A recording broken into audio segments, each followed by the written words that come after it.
Uh, man, I was less prepared for this than I thought I was. I should have made notes.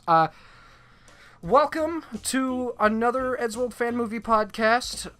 Probably no intro this time because we're doing something a little different. This time we're going to be doing a little bit of a retrospective, and I am joined by the Marky Boy. Hi, I'm a washed-up has-been. Nice to meet you. Join the club, pal.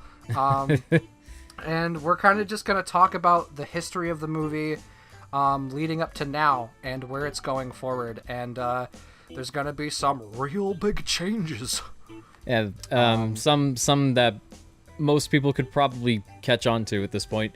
Oh, yeah, no, I've been trying to beat around the bush a lot, but, like, people are picking up on it real hard in streams and stuff. And, yeah. I mean, this update has been over a month. This is like over a month overdue at this point.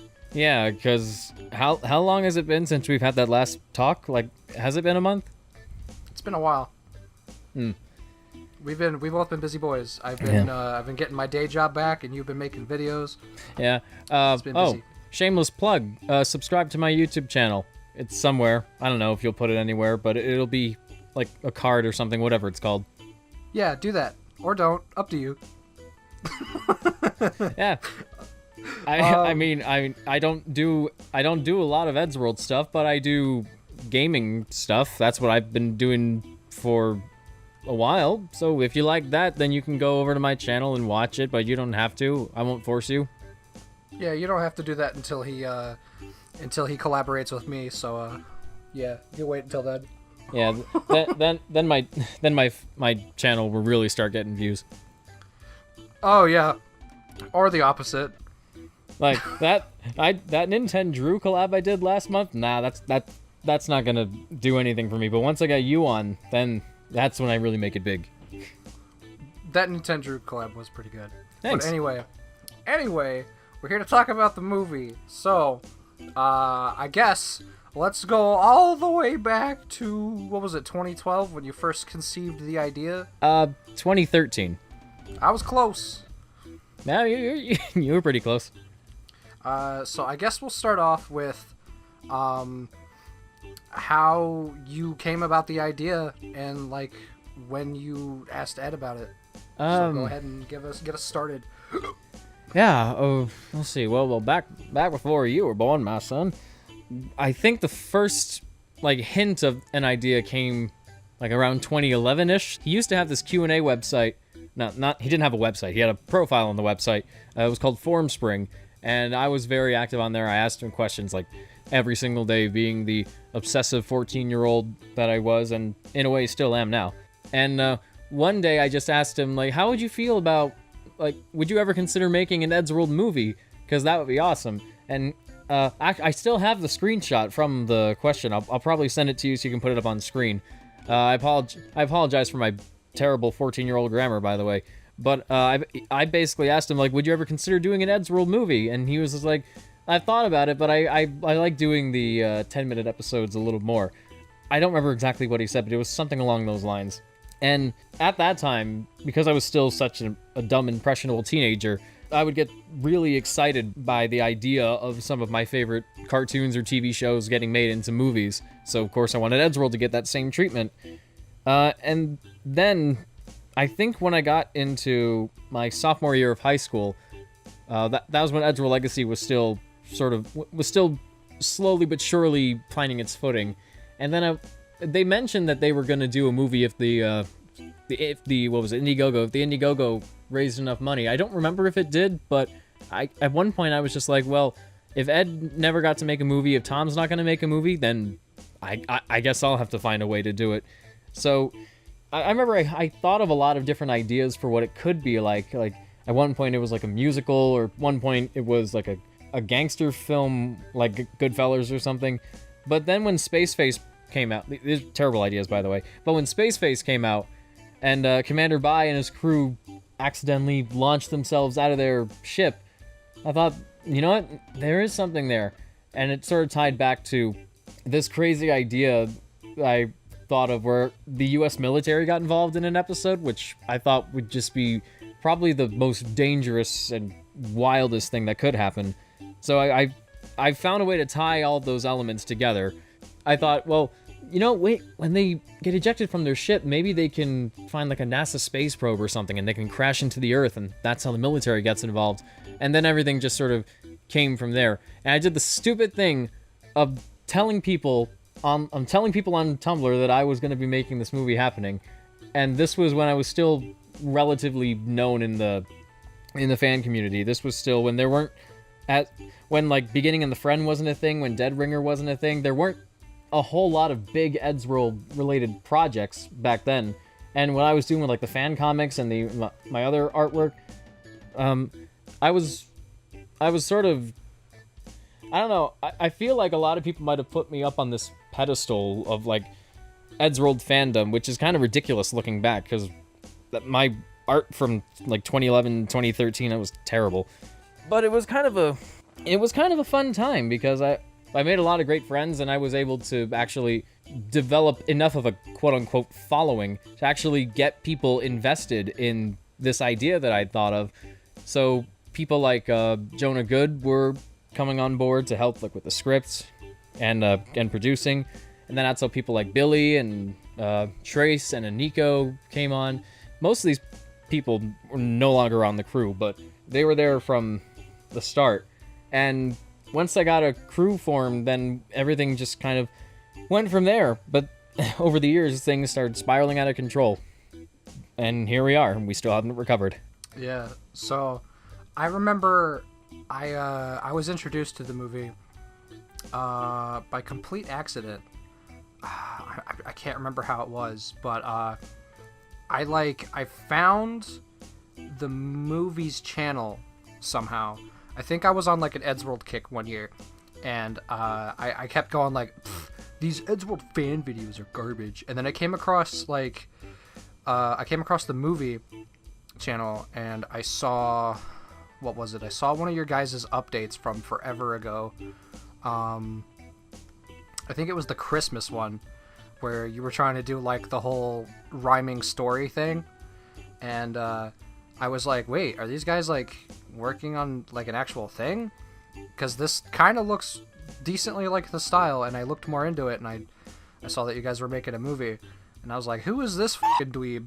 And I'll probably censor out F words, but I probably won't censor out other things now, because I've kind of just okayed the swearing. Anyway. I mean, as long as the JonTron sounds are still being used in some capacity. Oh yeah, I'll still get it like an yeah in there. But I found your channel, and I watched one of your reviews, and it was the Super Mario World review, and you shat on Banjo-Kazooie, and I just drew you a picture. I was like, though, that little turd, he has the audacity to say that Banjo-Kazooie's not a good game. And I drew like us wearing fan shirts, you of Mario and me of Banjo. Like, I thought it was spiting you. I remember that. I thought it was going to spite you. I thought you were going to be like, what? This guy doesn't like Mario World and instead prefers Banjo? But instead, you were like, oh, hey, fan art. This looks really good. I want this guy to work for me. Yeah, basically. Because I get a lot of fan art, but at the time, I wasn't getting as much of that high of a quality as with that piece. So I got pretty excited when I saw that. Yeah, I remember you sent me a message like the next day, and I was like, oh, he responded. I bet he's got to be like, that's okay to have an opinion, even if it's wrong. And I was like, oh, this dweeb. And then like I opened it up, and you were like, if you wanted something like that, you would have just messaged me on Twitter or something. I should have drawn Banjo killing Mario. That would have really thrown me over the edge. Yeah, that would have set you off. But instead, I did something innocent as I'm a fan, and I'm not a fan of Mario. And you were like, huh, this guy draws pretty good. Hey, do you want to design a T-shirt for me? So I was like, yeah, sure. This took a turn I wasn't expecting. Here I am just trying to spite this guy, but now he wants me to make T-shirts for him. I was like, whoa, an up-and-coming YouTuber wants me to like help him with merch? You know what? He can't be all that bad. I was like, this might be a good business venture. Didn't really turn out to be a good business venture. But we made one shirt, and then it became quickly outdated. Yeah. I still have the shirt though. I still have it. I think I've seen a few people wearing it, but I never got one. You never sent me one, and I was really upset about that. I wasn't sure how to send shirts. I just remember being super spiteful. Like, I designed this shirt for him, and he never sent me one. I didn't even ask for money. I just wanted a shirt. If I ever have you do more shirts for me, should I just pay you with the shirts? Is that the form of currency you'll accept? That'd be fine. Like, I don't take money. I just take clothing because I need it. I'm desperate. I'm poor, so free shirts, yes please. I mean, you're gonna make enough to buy more shirts from the shirts, so why not? But after that, you started just having me draw you stuff, and that was kind of like our relationship for a little while. And then I remember like, oh wait, this is the guy who's working on that fan movie thing. And then I asked you about it, and I was like, hey, if you ever need voice actors, and you were like, I don't know, maybe. And that was kind of like the end of that for a while. Yeah. What year was that? I don't remember. Because we got a lot of... I remember we got a lot of questions. Well, and we still get a lot of questions from people asking if they can contribute. At the time, I don't remember if we were in a place where I could figure out exactly what kind of voices we needed from specific people. So that might have been the reason why I reacted that way. Yeah. And then through those interactions, I started joining you in chats every now and then just so I could have the chance to ask you if I could be a part of the movie or to get your opinion on something. And a lot of the time you seemed like you weren't super interested. But like, I remember John, he saw my artwork and heard my voices, and he was immediately interested, and he wanted to work with me right away. So he got in touch with me and was like, hey, can you do this voice for me? And sure enough, I did. And we like immediately became good buds. And that was the George Lucas thing, right? Yeah, that's when I had to do a George Lucas impression. And I did that for... Well, he still hasn't put enough work into that cartoon yet to show it off either. It's still just an animatic at this point in time. Jar Jar's the key. Yeah, when you make a masterpiece, sometimes you just gotta make it better by adding lots and lots of CGI. And rocks. But John became fast friends with me because like he just enjoyed working with me and I enjoyed working with him. And then you had like a weird dark spell with the movie, and you were just like, oh, I just don't know. You turned into what's his name? The Fly. Help me! No, the guy who played the Fly in the horror movie The Fly. I always forget his name. Oh, Jeff Goldblum?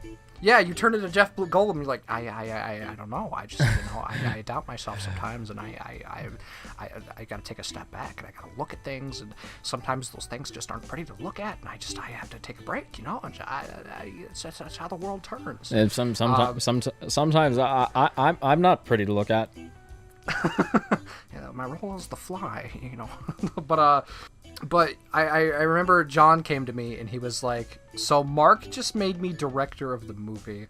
But before I get into my end of that, I kind of want to hear like what led up to that and what led up to that decision. Okay. So I was mostly, for a while I was mostly focusing on my channel because the reviews sort of became an unexpected big thing for me. And I figured, well, if people are watching these, I guess I can keep making them. But that sort of took a lot of my time away from the movie. So 2017, I basically made it so that I was going to put almost all of my time into it and maybe work on reviews for my channel like on weekends or whenever I have the time for it. But because I was pushing myself, a lot of people leave the Eddsworld fandom. There's a lot of stories about people leaving the Eddsworld fandom because of fan interactions or harassment and things like that. And that's not really entirely the case for me. The big thing is I was concerned more so for my health. Because I was pushing myself so hard to try and get the movie done, it was causing me to stress out and just kind of build up a lot of anxiety, and it just wasn't good for me. So I started losing a lot of confidence in myself, and I And also at this point, that's when I was starting to lose kind of my passion for Eddsworld. So I knew at that point I needed somebody who had that same passion that I had like a couple years ago to try and keep pushing it forward while I still take like a supervising role or some kind of essential role to make sure it's still going. So I thought John would be a good choice because he knew the style of Eddsworld, and he understood what exactly goes into doing some kind of animated project like this. And again, he was just a really talented animator, so I went to him and he took it on, and things happened. Yeah. If you want to know the full in-depth like story behind John's role in the movie, I did a podcast with him. I'll either link it down below or something. It'll be on the channel, so you can go find it and watch it. But John talks a lot about his experience with Eddsworld and then working on the movie and all that stuff. And we do a Q&A and stuff too as well. So go check that out. But the gist of what happened was John was a very talented animator, but he had never worked with like a huge team and had such a huge role in working on something like this before, and it overwhelmed him a little bit. Almost immediately, he came to me and he said, hey, so Mark is having me kind of run this stuff while he kind of just like gives me okays on stuff. Can you help me with the writing?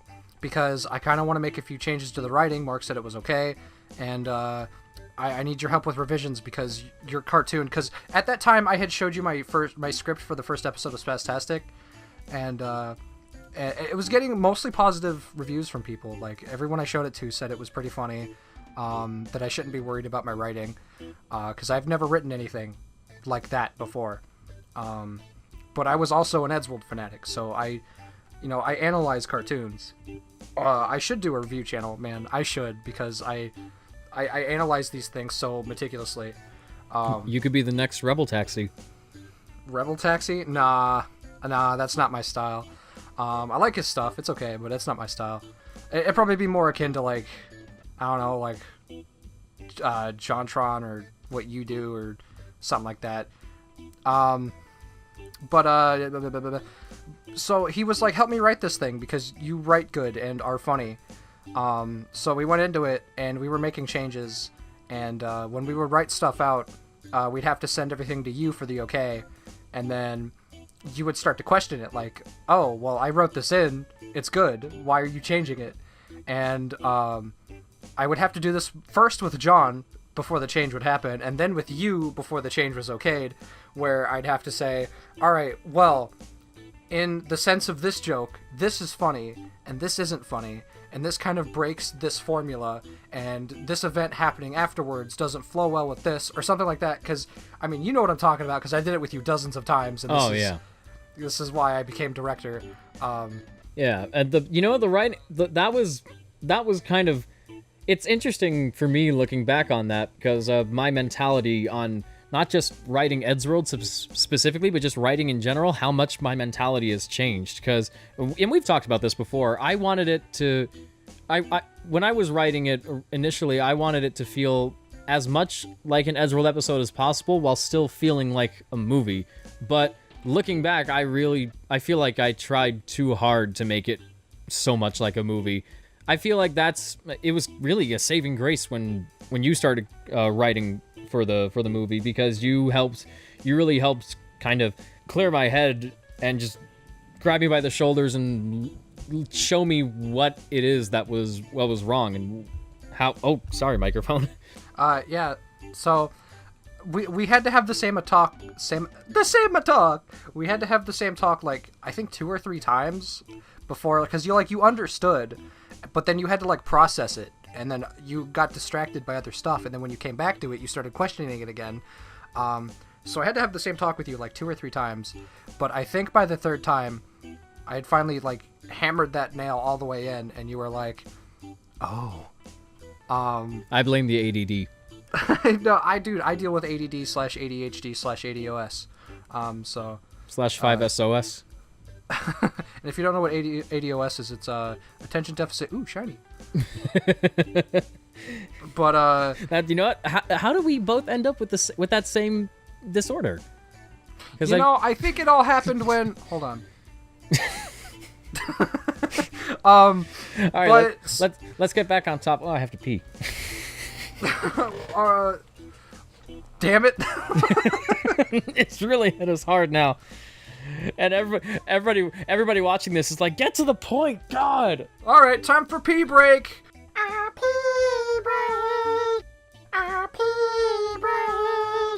So, Mark just took a big healthy piss. Oh, and it was lovely. I don't know why, but for some reason it came out red. I don't know if that's a good sign. Is Pretty that sure it's supposed to be purple like mine. maybe it's good luck? Maybe. I would ask your doctor. But so what we were saying before the pee break was we were talking about the writing. Once I finally got you to understand where I was coming from in a writing sense, John, he absolutely agreed with everything I said, but he would try to do the same thing you were doing, where he would come up with a joke, think it was good, and then when I kind of argued it with him, he'd get a little frustrated and be like, I don't know. And to be fair, I did nag a lot. I argued his case a lot, and he got frustrated because there was a lot of stuff going on with the crew. Nobody was really organized. Nobody was really directing, because as it were, John was trying to write the script and also work on scenes, and it was kind of a cluttered mess without an actual person directing.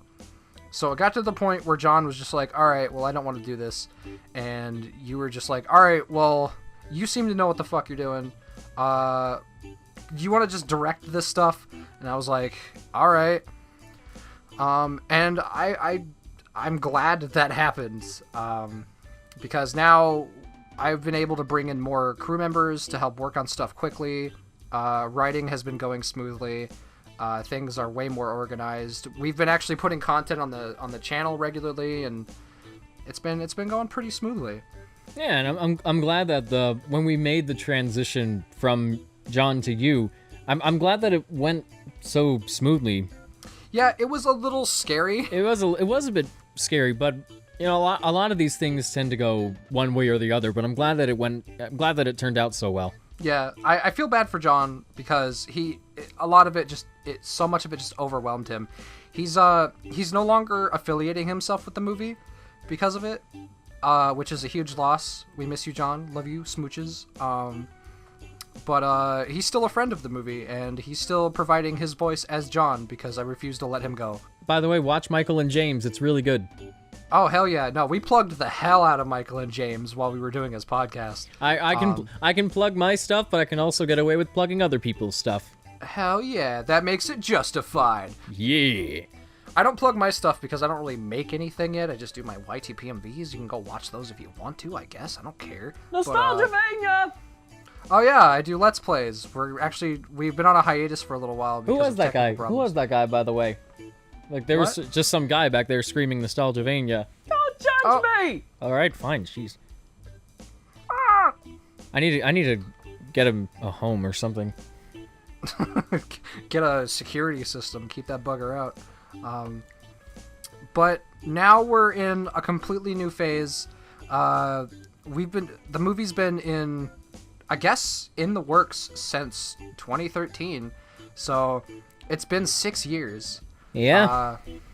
And movies do take a long time. But, and here I thought The Thief and the Cobbler had a troubled production. Well, I mean, to be fair... Like most of our viewers are going to understand that. Well, to be fair, The Thief and the Cobbler... I'm sure there are people who are going to understand that. It's just... I mean, I do. The Thief and the Cobbler is a visual masterpiece. Are you kidding me? Of course, Richard Williams? Dude, that guy's a legend. The chase through the Checkered Palace? That was awesome. Masterful. But now that we're in a completely new phase of production, big announcement: I am no longer just the director with Mark overseeing. Yeah. Should I do the honors? Yep. Okay. Well, as of a month ago, right? What date was it? Well, now officially announcement-wise, now. Okay. Well, as of... Well, technically a month ago, but as of right now, I will no longer be creatively involved with production of the fan movie. Nope. I am movie papa boy now. And I can hear the rounds of applause from. I can just hear people saying, "God, finally he leaves." Mark's gone.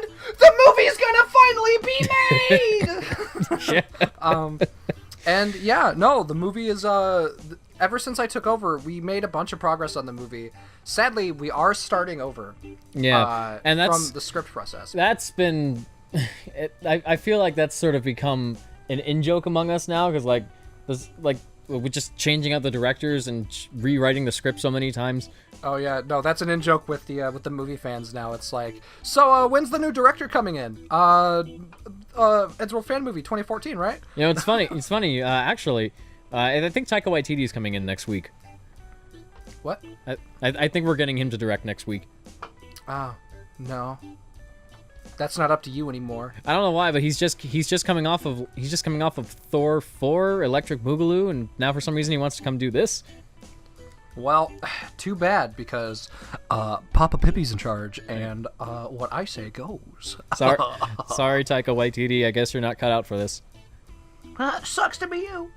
But I'm doing a complete rewrite of the script because as it stands, the Mark's original script had a really good foundation, but we had done so many changes to it while Mark still tried to keep a lot of the original content in. It's just kind of a mess. So what I'm doing... Like a Frankenstein's monster of movie scripts. Yeah, so what I'm doing is I'm not just making a new movie.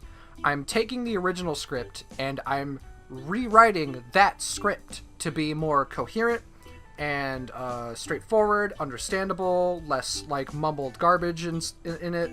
Because there were like, when you wrote it initially with your two pals that I don't know who they are, I left their credits in on the script though, because you know you guys came up with the story, so anyone who's ever worked on the script is going to be credited as a story / writer of the script. But I'm just trying to take out the 3 subplots. you had a main plot, a secondary plot that tied into the main plot, and then 2 subplots. Which were the other ones? I remember, like, obviously I remember the main plot and the secondary plot. I'm trying to think of the 4th one. I don't mind spoiling some of these because again I'm taking them out. Definitely there was the one where like Tom and Matt are trying to build a friendship over the course of the movie. I imagine that's gonna be taken out. Yeah, no, that's already been removed. But so you had McCoy, and then you had the aliens. So that was like the main and secondary plot. And then you had the guys dealing with a crumbling friendship, which absolutely unnecessary. That was removed. That was the first thing that was removed after President Monet, because he was just oof, as the kids say, oof. Oh yeah. We could. We'll better him than. Never mind. I don't want to get political. And then the 4th plot is you randomly had, like, towards the end of the movie, you had McCoy go, oh, by the way, we were working on a serum. And then it accidentally gets released and you create zombies. That is going to be removed. Was it the serum? Oh, no. Wait. What it was that... What it was like the alien's blood had this sort of chemical in it that could infect humans and turn them into zombies. I think that's what it was. Oh, okay. And McCoy was like the epicenter of that. I think I'm gonna take that out because there's already a war happening, so like there doesn't need to be zombies. As much as I loved the zombies, and my favorite inclusion, which is no longer gonna be a thing, so I can spoil that too, was what was it? Captain States the Obvious was gonna show up. Oh, that's right. He was gonna fly down, and everyone was gonna be like, "Yay, Captain States the Obvious!" Not to be confused with the Captain State the Obvious from what those insurance commercials, whatever company those are for. Oh yeah, it was from one of the Tom's things. Tom's Tales thing. That Captain State the Obvious, not the commercial one. You're hanging from a cliff. But he was gonna come down and go, "Huh! It seems like you're being attacked by zombies. Yes, do something. You sure seem to be in a pickle. Yeah. Thank you, Captain States the Obvious. Not a problem. I'll to be on my. Oh! And then he just gets mauled by now zombies. I'm a zombie. Brains. That was probably one of my favorite bits that I wrote in, but it's probably going to be removed as well. Mostly because the zombie thing is unnecessary. But the story is still going to be exactly the same, and it's going to end the same way. It's gonna have. I made sure to keep the beginning the same, except for that's going to change a little bit. But the introduction to the characters, the main characters, are all going to be the same. How the story unfolds is still going to be pretty much the same. Where the characters go and how they handle things is going to mostly be the same. And the ending is pretty much going to be as on par with the original without the zombies as I can keep it. So the movie's not going to change entirely, but it will change for the better. Yeah, and essentially, everything he just talked about, I had nothing to do with unless he comes to me for feedback. Oh, yeah. When it comes to writing McCoy, I'm probably going to get a hold of you directly and be like, help me write this part for McCoy. Yeah, I was getting a little... When we were talking, I was getting a little kind of nervous for some reason, because like when you mentioned all these script changes, I was just like, you didn't tell me these things. Oh, well, I mean, if you've been around, you would see them straight up. Well, sorry, I've been busy doing some of my other stuff. P.S. Subscribe to my channel. Well, in the crew server that you're in and should be active in if you want to keep up with these changes, not you guys, but Mark. I'm talking to Mark specifically here. Oh. This is information I'm willing to share with the people so that they can kind of understand how this might benefit the script.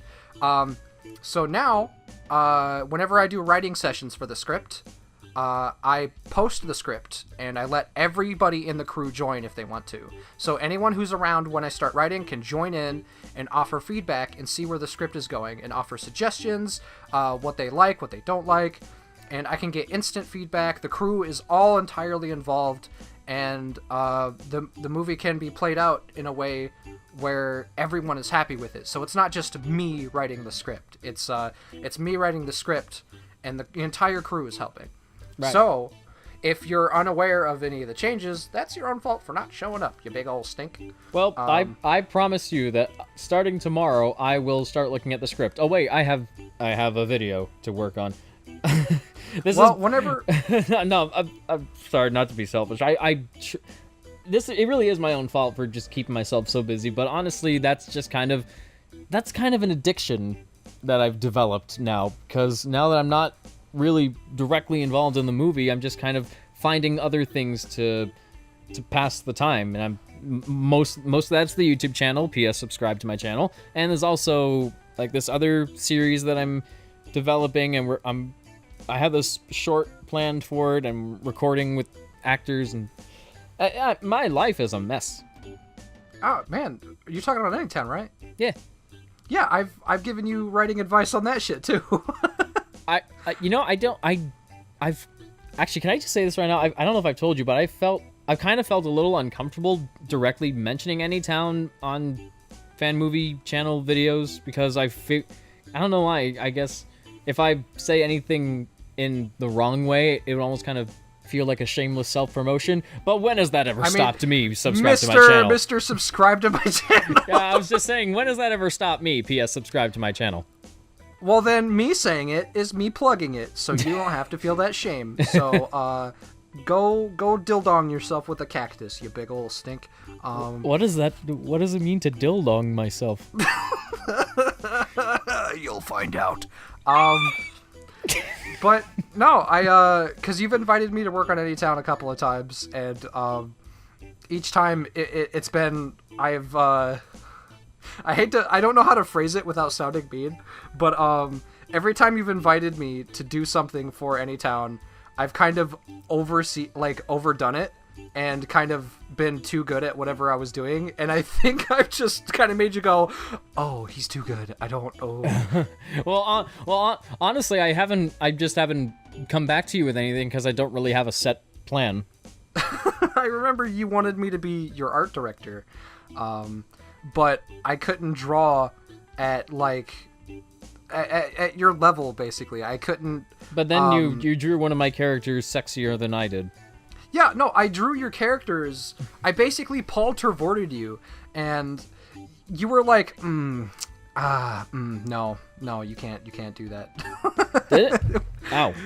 It was so funny. I'm wearing a hat, so I keep bumping into my mic. I'm sorry. Is that really how it went? I'm pretty sure. Because you were like, hey, can you do some character sketches to see if you can, like, draw in the style and kind of maybe just, like, make them look good? And I was like, sure. And then I did that, and it was so good, you were like, I don't know. I think this is too good. I don't think this is a good idea. Oh, God. Because I was trying to, like... You know what? You should take that as a compliment. No, I do. Because I remember after that, you still wanted me to be involved with the show, and you were like, well, you're a good writer. Maybe I could ask him for some writing advice. And then I deconstructed your entire pilot episode piece by piece, and you were just sitting there going, oh. Yeah, that's not, the funny thing is, definitely none of the people watching this were in that call, but the funny thing is that's exactly how it went down. But everything I said made sense, which is why I think you hated it so much. You were like, he knows how to fix my show, but I like it. He knows how to do. He knows how to write for my show better than I do. Well, see, he's that good, people. He's that good. Well, here's the thing, right? I wouldn't have been able to make anything out of any town had you just given me a blank sheet of paper. John, when I work with John on writing scripts, he gives me a general idea, and he gives me like a rough draft and says, can you like work with this? And I take it and I shape it and I mold it and I work my alchemy on it. That's what John calls it. He calls it my script skew alchemy. It and turn it all around. Butter joins the bowl. But he calls it my script alchemy. He says this directly in the interview with him as well. He says he can hand me a lead script and I'll turn it into comedy gold. And the only reason I was able to, analyze your pilot episode and say, well, this is what works and this is what doesn't, and if you split this into 2 different episodes and focus on this and then this, it's because you had that base. You had that, you had something set down that I could, pick up and play with and shape into something nice looking. And I did go a little overboard because I had a lot of stuff to say about that one pilot, but it can intimidate people, and I wasn't aware that I could do it until I started working with John, because I hate writing. I absolutely hate writing. Then how are you so good at it? You tell me! It's because, like I said, I analyze cartoons, and I spent a lot of my life just watching cartoons and movies, and then I've been able to point at that and been like, this is entertaining for this reason, and this is a trope that doesn't work. And you know what? Can I actually? I'm sorry to interrupt, but could I tell you something? When we were talking about the pilot and when you were deconstructing it, well, not even just that, but when we were talking about the fan movie script and you were showing me what works and what doesn't, I was actually kind of a little more intimidated than when I had lunch with Matt in New York and he was talking to me about the fan movie. Intimidated as in what? Maybe not intimidated, but sort of I guess overwhelmed, but also kind of also that more of that it's hard to explain, but you know what I mean? Probably not. It's like somebody showing you the ropes on something you thought you knew. I've been there dozens of times. Yeah. I know the feeling that you're talking about. It's when you're like, I'm doing this and this and this and this, and someone's like, well, listen here, buddy. Let a professional show you how this is done, and then you just go, oh, I'm just a little baby boy. Yeah, because when I because when Matt and I had lunch together, shut up, phone. He would. I was telling him. I told him about what our plans were at the time, and he was just going. He was processing and going through them, and then he was just like, okay, well, this is what works. This is what doesn't. This is what you can do. This is what you can't do. And I was just calmly, quietly analyzing and like, okay. But then when you and I were having that conversation, I remember being silent most of the time, but then by the end I was just like, oh, fudgesicles. You almost said Yeah. Censored that out, don't worry. Yeah, people will go f***ing crazy if I did that. Yeah, the weirdest part is that I don't expect to be a decent writer. And when I found out that I was, and God, I hate saying it because I feel like I'm bragging, like a humble brag. I'm fixing the movie. But like, I'm not trying to do that. I'm trying, like, it's such a weird surprise for me being able to, analyze something and understand why it works or why it doesn't. And it's funny because I can't make anything. I can't I can't start from scratch, but I can take something that exists and be like, well, I can make this good. Because I've examined so many things that are good or are bad and why people like said thing or don't like said thing, that like I could turn that into something that people will like. And with Spastastic, it was my first ever foray into writing my own scripts from scratch. And when this was even before I was part of the movie, this is when I was like, oh, maybe I can press him with my writing and he'll see that I'm like good at comedy. And you did. You liked my first, I think it was the first draft of the first episode, the Yagomon thing. I think it might have been, yeah. Because what was that, 2017? I was homeless at the time. That's right. In right. fact, that call, John was in that call, and he was reading the script with us, and I think that's when he decided he wanted to work with me. But I was at my homeless shelter, just standing outside my shelter, while I was listening to you read the script. And excuse me.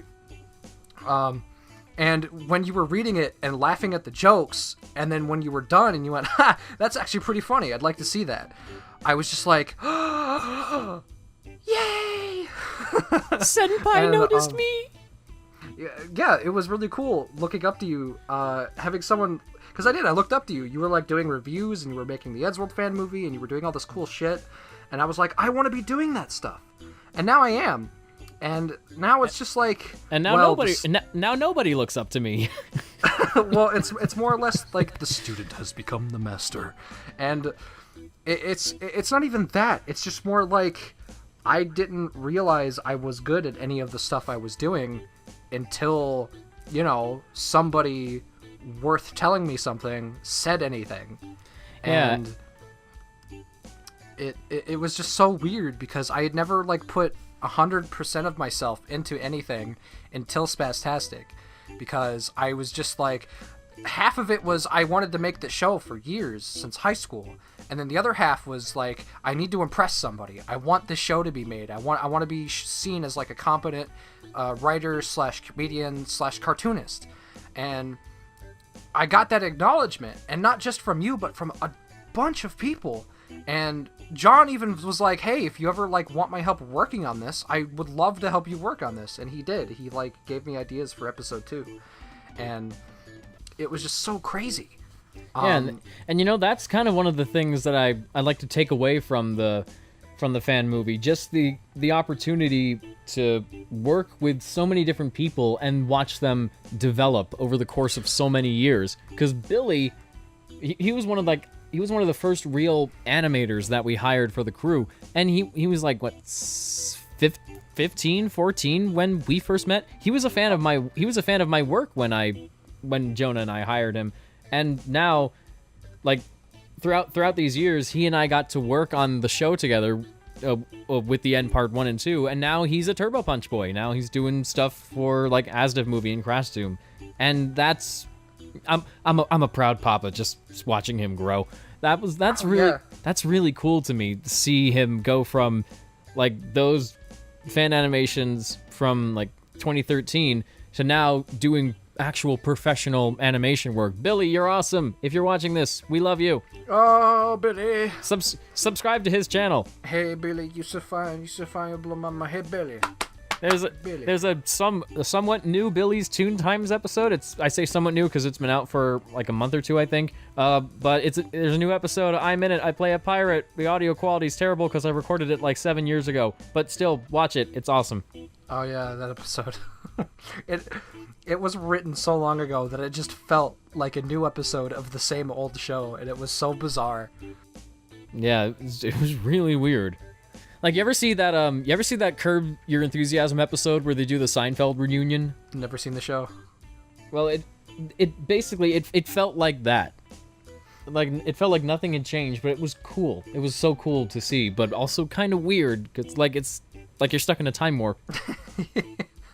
It was really bizarre, because it looked like nothing had changed between the last episode and the most recent one. Like, animation, writing, voicing, it was crazy. And it's not until you realize that episode was in production for a very long time. Oh yeah, where it starts to make more sense. And the reason it still looked like not as professionally animated as the old ones did is because Billy rushed it. he ended up rushing like the last half of it to finally be made, and that alone made it like keep its less professional look. And it was but somehow it still looks better than anything I can do. I just gotta put more effort into it. Work yourself to the bone. Die. Wait, what is this efforts thing? What is that? Doing things? Is that like? I don't know what you're talking about. That's like asking other people to do stuff, right? Where I can sit down and eat potato chips and say, "Hey, do this." Yeah, but you do it. Well, concept foreign. My brain hurts. Wow, we were really going off on a tangent. Yeah, but now we're talking about the crew, which I'm excited for. I love talking about the crew. I love supporting the crew. Ah, yes. I don't know if you've been in the server. You haven't. We've been over this, but no. I like to make an announcement every once in a while in the server where I just go, "Hey guys, you're all cool and talented. Bye." and people get so mad at me because like I make an announcement where I just give everybody love, and they're like, "Stop giving us love all the time. God damn it." Like, why can't you ever berate us? We need you to be angry. We need you to ridicule us at least once in a while. No, not possible. I can't do that to my team. For the record, I'm not talking to the audience. You can ridicule us as much as you want. Well, you already have. Oh yeah, no, that shit's funny. I love it when you guys criticize us. It is so funny. Okay, so we get so many angry comments on our videos, and they are the funniest shit I've ever read. I love angry comments from rabid fans. It's so funny. Oh my god. I don't think I could ever be spawned by an angry comment on YouTube when it comes to the Eddsworld fan movie, because every one of those comments is hilarious. It's all comedy gold. I want to do a video where I just read angry comments from the channel. Actually, since we're talking about comments, should we address the thing? Oh yeah, speaking of comments, there were a lot of comments on the Tal's Tale video. Yeah. So I just want to make a statement about that. So we made a joke about Ed's death in the very beginning of that minisode, and for the record, that wasn't meant to ridicule Ed at all or make any sort of make any sort of hateful or bad statement on that.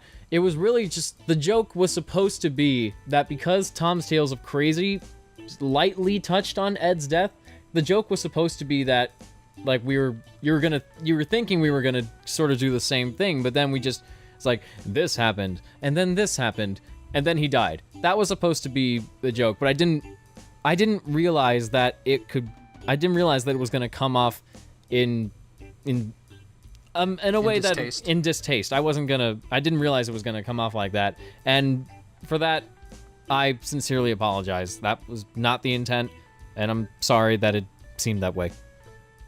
Also, I'm sorry on behalf of Mark for how long some of those jokes fucking went on for. Because, oh my god, I hate to call you out in front of people, but some of those jokes, just like, all right, punchline's been made, turn the page.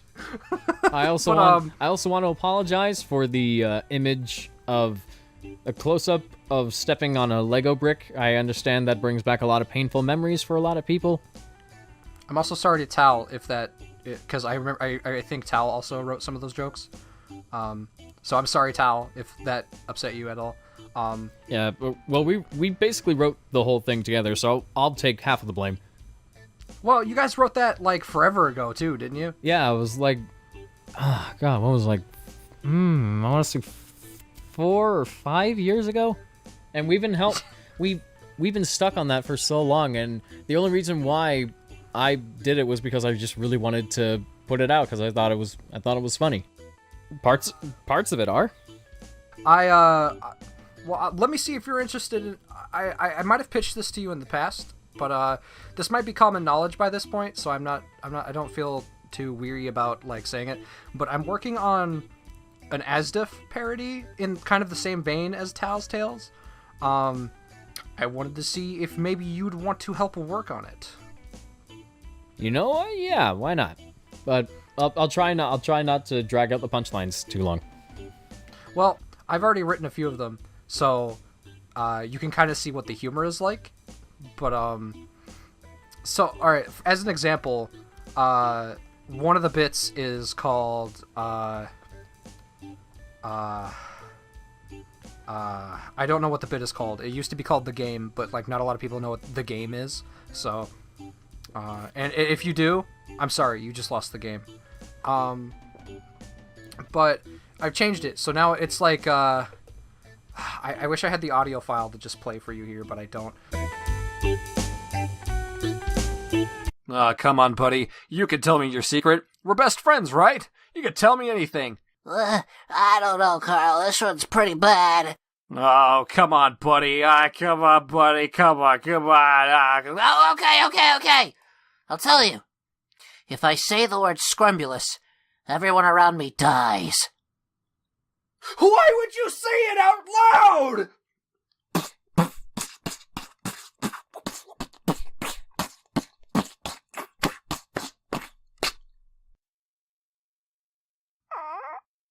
Hey, what's going on in here? Oh, nothing. I just said scrumbulous. Damn it! But like, that's kind of like the humor is. I'm just picturing it in my head. Oh, you don't have to. Freaking artist animated it. He actually animated it. I'll have to find it. It's in the crew server. You know, is it bad that I always read it as artist? You know, I'll put the clip in where I told you the joke. I'll just put the clip in the podcast. That might be easier for people to understand. But that was a little preview of the I'm calling it QWERTY film. It's just a parody of Asdiff. I'm not trying to like do an Asdiff series. I just wanted to do one like we did with the Tal's Tales. It's self-aware. You should call it poop. Cody! Cody of Nostalgia-vania, is that you? We have a cameo. Hey, that's right, guys. I'm here. Okay, go away, Cody. No. Subscribe to Nostalgia-vania. Subscribe to T-Series. Was that Cody from Nostalgia-vania? Whoa, is that a Supra? Huh, what happened? Wow, we really won. Another tangent. What a surprise. Oh yeah, well we got everything we wanted to cover basically out of the way, so we've gone into the territory we always go in, where the first hour is, you know, oh god, it hasn't even been an hour yet. Not even, no. It's like 57 minutes and 50, 51, 52 seconds, 53 seconds, 54 seconds. Oh, look, a housefly. What, Cody from Nostalgia-vania? You want your hat washed, mister? Yes, put the hats in the washing machine. Thank you, Cody from Nostalgia-vania. All right, put the hats in the washing machine. Put them in. Oh man. You know, that's another funny thing about me. In my life, no matter what happens, somehow everything always comes back to SpongeBob. Oh yeah, well SpongeBob has top tier jokes, man. Yeah. Like have you? Fuck. All Alright, I think we should probably end the podcast and maybe just talk about SpongeBob casually. I kind of do want to talk about the fan movie a little bit more because I feel like there's a lot more I could say that I just haven't managed to find the opportunity to say. Okay, well, random segment at the end. Random segment. That was good music. I don't know why I like adding little ditties to segments. I just do. No, I like it. So, wow, this, if I can say anything, I guess this is kind of like a goodbye. But I'm not technically leaving. I'm just not creatively involved. I am still gonna be like a voice actor, and I'm still gonna do like the music, for example. But yeah, still waiting on some of that. But I guess you need shots to be finished before you can start composing. Yeah, probably. But this honestly, I remember you were really nervous about telling me about how you wanted things to go. But really at that you want. At the point we called, I was just ready to leave it be, because I had just, at this point, I have completely just, my passion for Eddsworld is almost completely gone by now. I still like the show, but I don't watch it as much as I used to, and I don't get involved definitely don't get involved with the fandom as much.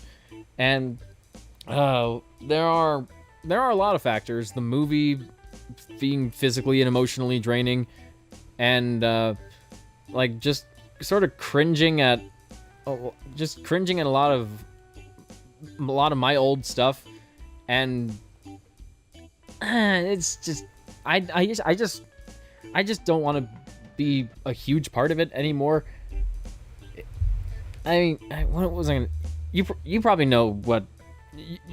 I can't imagine what it must be like for you now.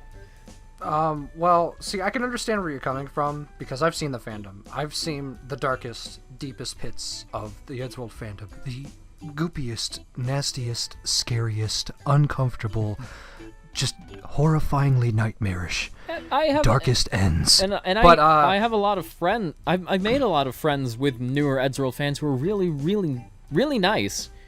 Oh yeah, a lot of the crew are those people. And yeah, exactly. There's a divide, right? You can be a new Eddsworld fan without being a cringy person. Like, if you're just a cringy person, then you're just a cringy person. Just because you're an Eddsworld fan doesn't make you a cringy person. Yeah, I'm a cringy person, and I'm more of a Mario fan. Yeah, but that's a whole nother fandom topic. Yeah. But when it comes to this kind of stuff, though, I've seen it firsthand, and I've had to remove people from the project because they're excited because they've been fans for a long time and they want to work on the movie, and they come in, and because they come into the movie, people are like, "Oh, you're in the movie!" And then suddenly they have their eyes open to the rest of the fandom. And I had one guy, I won't say his name for the sake of his identity. I don't want people to shit on him. Oh, excuse me. But he came in and he was excited to work on the movie. He didn't have a very big role. In fact, I think the character he was going to voice no longer has lines. So that would have been unfortunate for him anyway. But he came in and he made a big deal out of the fandom like a while in, and he eventually, it got to the point where all he would do was complain about how shitty the fandom is and how much he hates it, and how the movie is going to be his last mark on the Eddsworld fandom. And I had to go to him and I had to say, listen, this isn't the proper behavior for working on, a passion project if you don't have any actual passion for the source material. And it's the same reason, it's part of the reason John left. He was just kind of getting fed up with like the Eddsworld community, but then he got sucked right back in. Man, he's working with official Eddsworld on tweets and stuff now. And yeah, I've seen. Good on you, John. By the way, subscribe to John. He I think what it was is the pressure of the movie itself was just a bit too much, and he just got burnt out. But like, once he because I still talked with him. I still talk with him all the time about like Eddsworld stuff, and I think just kind of doing that in a more casual workspace, or like not even a workspace, just like casually chatting about it, kind of like, well, I guess I don't not like Eddsworld, and then when he started doing Eddsworld stuff again, it started working out for him, which is fine. I'm super happy to see that for him, and I'm glad he's finding joy within the fandom without being overwhelmed. Yeah, I wish I could. See how I deal with it, because I have to run our public server, so I can't mute any of the channels. In the public server, you can mute, in any server, you can mute a channel so that you don't have to see people talking there, right? But I can't do that because I run the place. So I'm seeing all of it, all the time. And the one thing you have to realize is it doesn't affect you, right? The fandom doesn't affect your love of the thing you're a fan of. Steven Universe fans, shut up. Just straight up shut up. If you like Steven Universe, then you like it. Just because other people do weird stuff with it doesn't mean that the show is weird. I love Steven Universe, okay? But I don't go into the fandom and go, if you like this for this reason, you're wrong, because those people are wrong. Yeah, if you love something, then you love something, and that's all there is to it. Yeah, and that sort of goes into another reason why my passion for Eddsworld sort of diminishes, because there's part of me feels like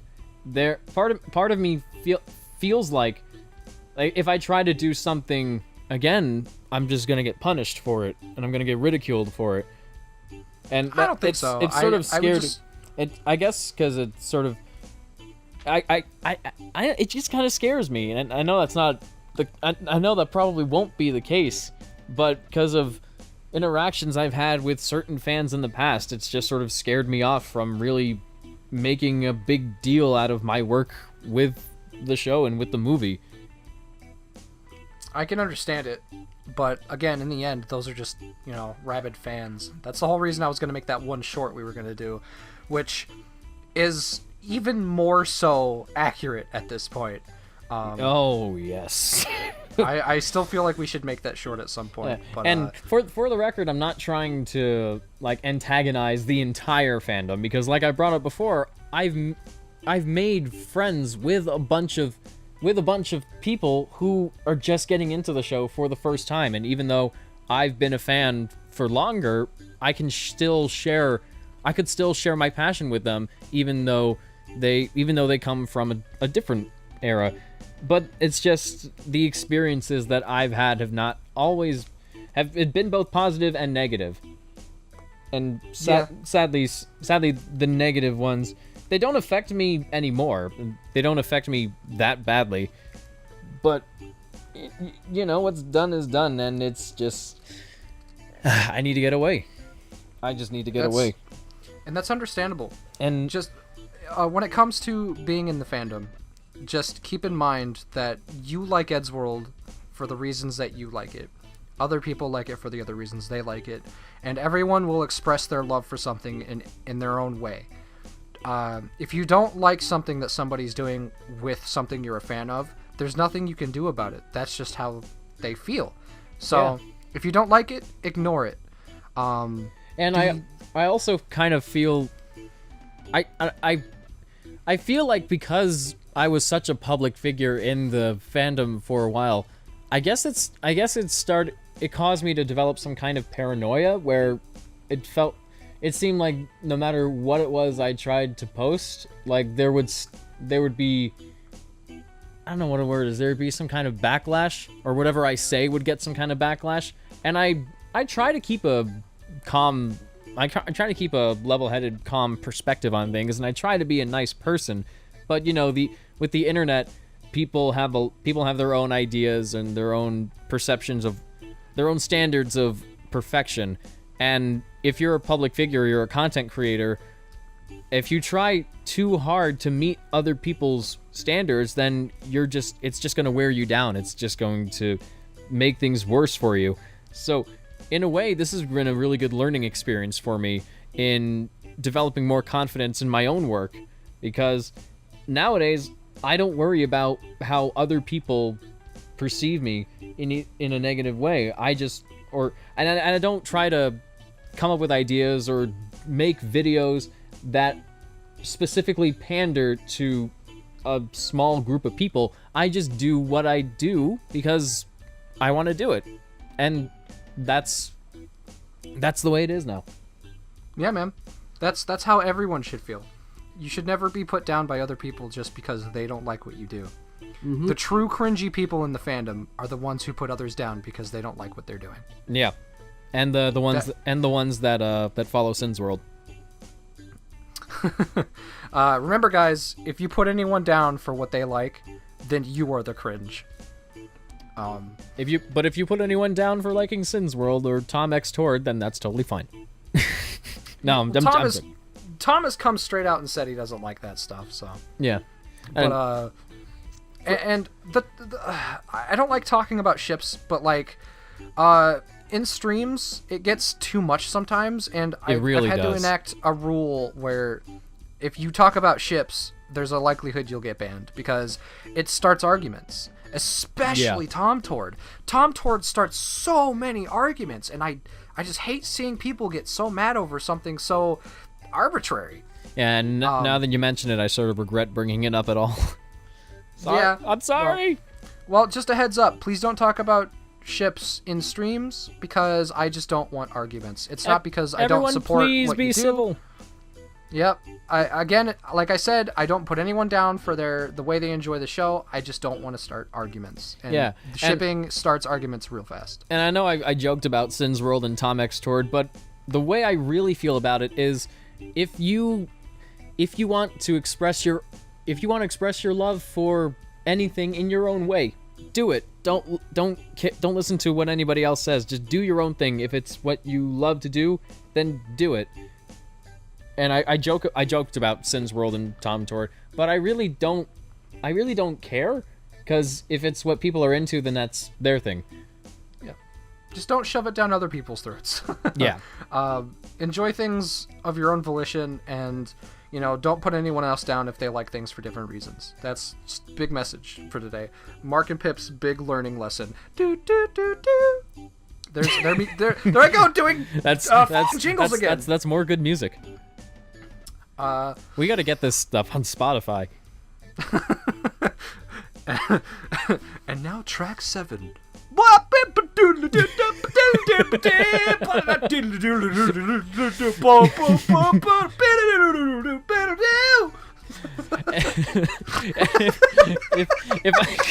If I can make another statement, I don't entirely regret the work that I've done for the fan movie.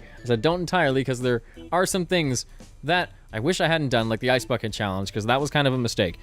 But I don't entirely regret it, because through my years of experience on the fan movie, I got to really get to know people like you and Billy and Tal and John and Anthony and Finn in a way, and it's opened up a lot of great opportunities, like getting to work on the comics, and doing the end with Billy was a lot of fun, and getting to actually have lunch with Matt in New York City. Like, if I were to go back in time and tell my 12-year-old self that just when they're just getting into Eddsworld, if I go back in time and tell them one day you're gonna go to New York City and sit down and have lunch with the guy that voices Matt, he would probably go, "Do I at least graduate high school first?" But I really don't try to say these things to brag. I really don't. Please don't assume that I use that opportunity as a way of making myself better than you, because that is not the point. My point is, everybody has their own experiences with Eddsworld. I'm really happy with the experience I have for the most part, and I'm really happy with how far we've come, and I'm really happy that I got to make so many great friends that I still keep in touch with. In fact, I don't think I would have even met my girlfriend of soon-to-be 5 years if it weren't for my work with Eddsworld. So that's another very special thing. And I really don't know what else to say at this point, except I'm happy with it. For the most part, I'm happy with what I've done. I'm glad that you're taking it on, Pip. Yeah. and I'm curious to see where things go from here. It's kind of, And I'm really happy that I've been taking those probiotic drinks because I have been regular. Hell yeah! you know, it's kind of fun to sort of just sit back and let, you know, in a way, it's kind of like it's kind of like giving a set of car keys to somebody else. Like I've driven this bus, not car keys, bus keys. I don't know what I mean. I mean, I'm going. It's like I've been driving this bus for 5 or 6 years, and then I just put the keys down on the table and I'm just like, okay, I've done my time, I'm good, and then I just leave them there to have you pick them up. Yeah, I just need you to come in once in a while and just, you know, I just need. make sure I'm doing my job. Well, I not just- even I just- that. I just need you to come in and do voices. I don't know how to put that in the analogy. If I was to come on that bus, I'd probably be like Ralph Wiggum and just go, I'm in danger. No, I'm doing a good job. Shut up. no, that'd be me. I'd be the one in danger. Oh, not at all. No, we joke about your work and lack thereof on the movie, all the time in the server. But I'm just not just that. I'm directly referencing the time that you agreed to a live recording session, and for some reason you brought a machete, and it made me really nervous. oh yeah, there was murderous intent, but there isn't anymore. Don't worry, buddy. Why did you feel the need to bring a machete to a recording session? Come a sandwich Where do you even get a machete? store. just store. we had a good bit. We had a good bit going there. We had a really good bit. You had to point out the bit.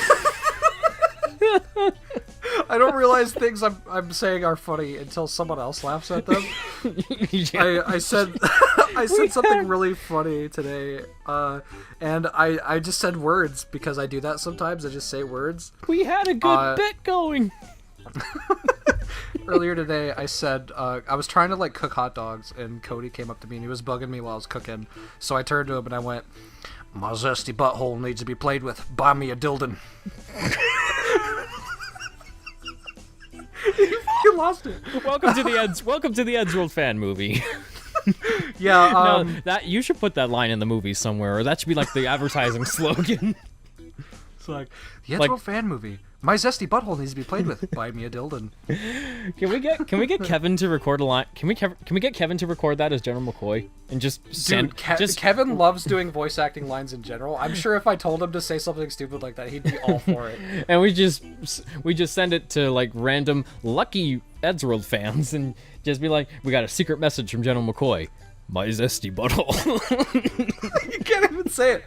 My zesty butthole needs to be played with. Buy me a Dilden.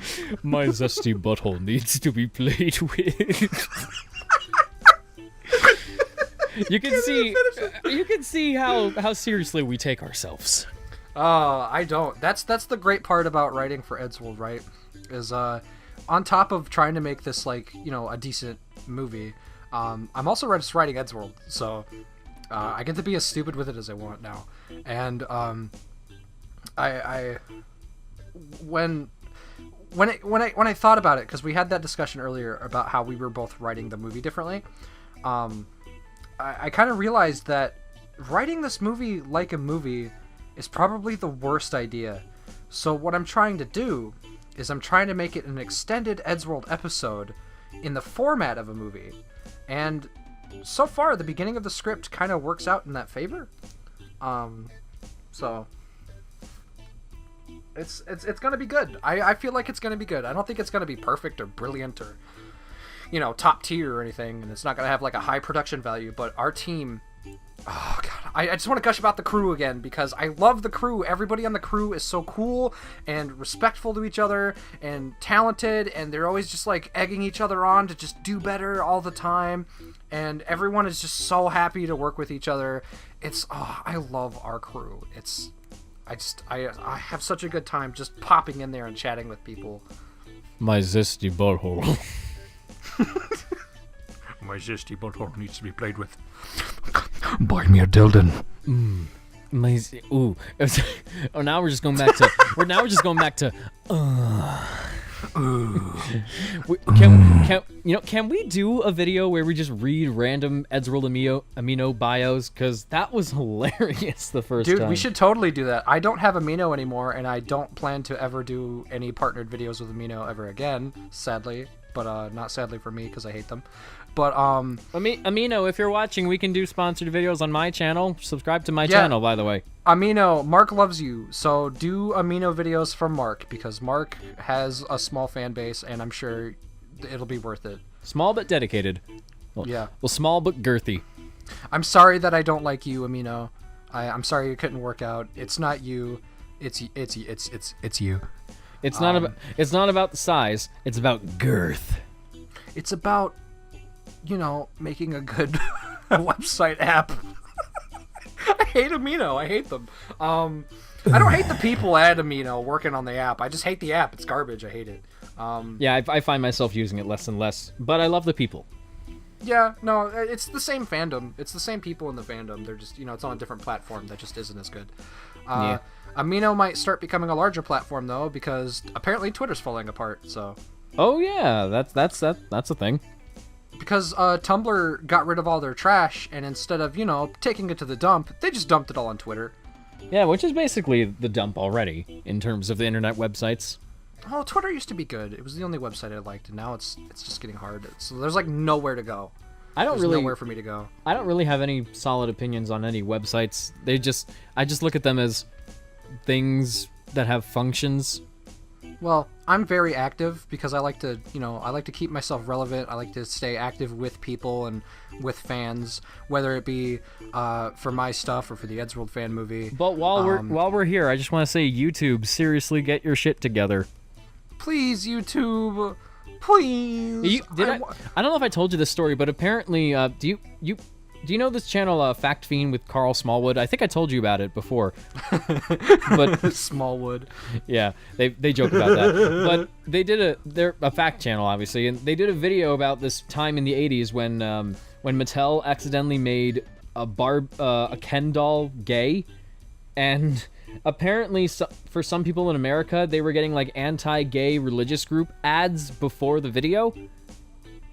And they were going on about how videos about mental health and suicide can be demonetized for just containing the word suicide, but YouTube can allow like these religious anti-LGBTQ groups to put these ads up on their website and get money for it without punishment. And it's ridiculous. Not related to anything we're talking about, but I just wanted to rant because it's ridiculous. It is a little bit silly. Well, anyway. On to Zesty Buttholes. I think I've ran out of shit to talk about.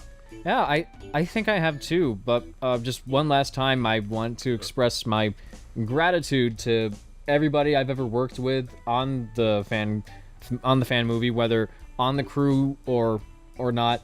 And I also to everybody who stuck around, like all the fans that have been sticking with us for 6 years, like even through all the weird quote unquote drama that's been surrounding us, and especially me, which I'm just so grateful to everybody who was there to support us every step of the way. And even though I'm not creatively involved in the film anymore, I am really excited really excited to see where things go from here. And at first I was a little nervous about passing the torch on to Pip. I've known him long enough to know that he is the perfect guy to drive this bus for the next 6 years, and I have a lot of faith in him. I trust him, and dude, I am looking forward to what comes out of this. I'm offended that you said 6 years.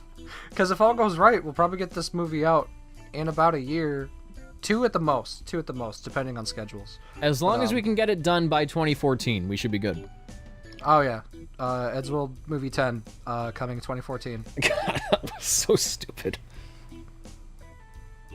Oh, man. I just want to give a quick shout out to Little Debbie. Thank you for making those delicious chocolate cupcakes. I'm never going to lose weight. It's your fault. Okay, bye!